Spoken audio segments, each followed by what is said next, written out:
Hi, this is a video for a particular person who posted a video about how he was doing that day about an iceberg.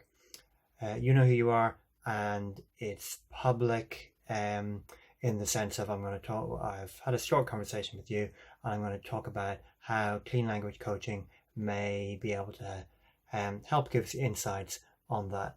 So the deal is you've made a comment publicly, and then I want to comment on it. I usually wouldn't, but as it's public, I will. Okay, so you've talked about some metaphors in that blog post a few days ago, the video post. You talked about trudging, about small steps. You talked about the weight you're carrying. But the main one I want to focus on is the iceberg. But I'll mention the weight because you mentioned the iceberg and massive mass. So I might ask exploratory questions, and it'll be anything else about. So is there anything else about iceberg, or is there anything else about massive mass? Even pointing out the massive mass, there could be something extra in there. Some of these are exploratory, and see what comes up. You talked about iceberg and poking out into the light. Light comes up a few times in your monologue. And you talk about darkness, and let's get into the light. So if I was to ask you what would you like to have happen, then it could, I would expect it to be around let's get more into the light, but I'd also just ask you that question in case you responded differently. A lot of clean language is clean in the sense of I'm not making assumptions about you. I'm going to ask exploratory questions. I'm going to ask what you want. I'm going to ask what needs to happen to get what you want. And it's asking you, as in this case a sort of client, to create this model, this understanding of your situation, in that you understand what are all the bits, you understand how they come together. So what kind of the questions are loose in a way, and they help you hopefully put things together. What kind of iceberg? Is there anything else about poking into the light? Some of the questions deal with time and poking out into the light, and let's get more into the light.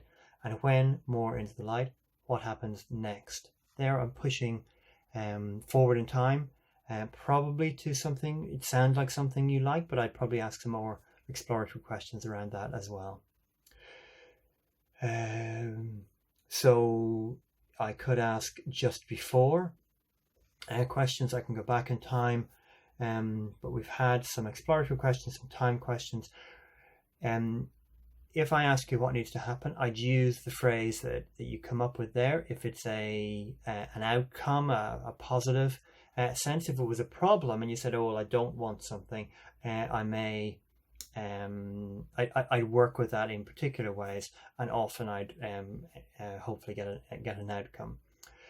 So let's say it was let's get more into the light. I may ask what needs to happen to get more into the light, and I don't even put in a you. What happens for you to get into the light? Because you may have you may be thinking of this as an iceberg. You may be that involved in this metaphor to look at it. So even me mentioning you may take you out of this metaphor.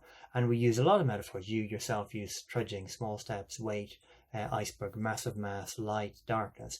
We use a lot of these. That's the general way, and some people argue that's the way people think. We use our senses, and we conceptualize, and we use metaphors to help. I'm using my hands. That's, you know, that can be linked to what's going on in my head. So another question is and get into the light, and that's like what? Now, I would rarely ask out if you've already got a metaphor, but some people would create the metaphor after that sort of question. It's like an iceberg. It's like something else. For me, I personally can change metaphors. I can move on to a different type of metaphor. You have, sorry, something happened there. You there have an iceberg and a poking into the light. To me, that's size and shape and the nature of the thing. Other people have journey metaphors. Let's get more into the light is sort of a journey. So there's something there. what needs to happen for you to get into the light, what happens just before you get more into the light, what happens just after you get into the light. There's also another bit that I'm thinking about that you haven't expressly made. What happens? Well, what happens just before into the light? There could be a threshold of in between darkness and light. You haven't specifically mentioned water, and that's interesting. So I wouldn't mention it unless you specifically mention it. Okay, the other thing, patterns. You've over your post and your video, you've mentioned light and darkness. You mentioned the weight that you're carrying. So I may pick up on these sorts of things.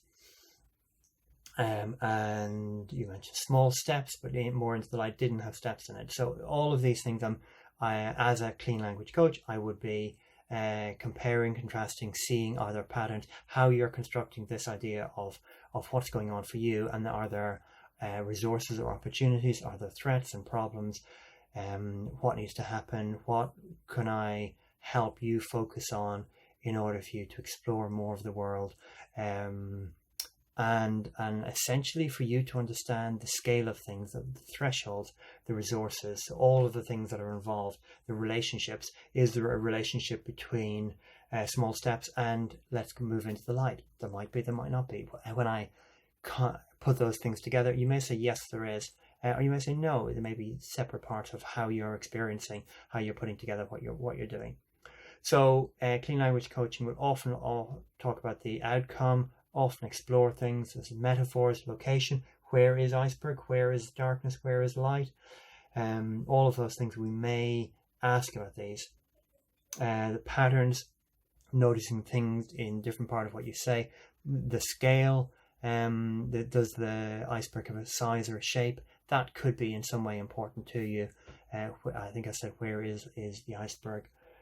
And I mentioned the threshold. All these are things we can pick up on, and we build up a model. And it's possible that this model or another model helps you understand your situation. And I guess a core thing is choices. Understanding the model. What would you like to have happen, and what needs to happen for that to have happen may help. With knowledge of your experience, your model, help you move into the light, or let's get it more into the light, help get more into the light, if it's you or it's whatever agent or thing that can get into the light is in your metaphor. So I guess I'm looking at looking to help you as client get clarity around this sort of thing. What are your choices? What would you like to have happen, and what needs to happen for that? That's the idea. Have a model and figure out how it works so that you can get more of what you want. I hope that's been very useful. I'm essentially just an amateur enthusiast for clean language coaching. There are lots of people better than me, but it's an amazing, interesting way of asking questions to somebody without me imposing my ideas about icebergs on you. It lets you explore it in whatever pure form is going on for you. Hope that's helpful.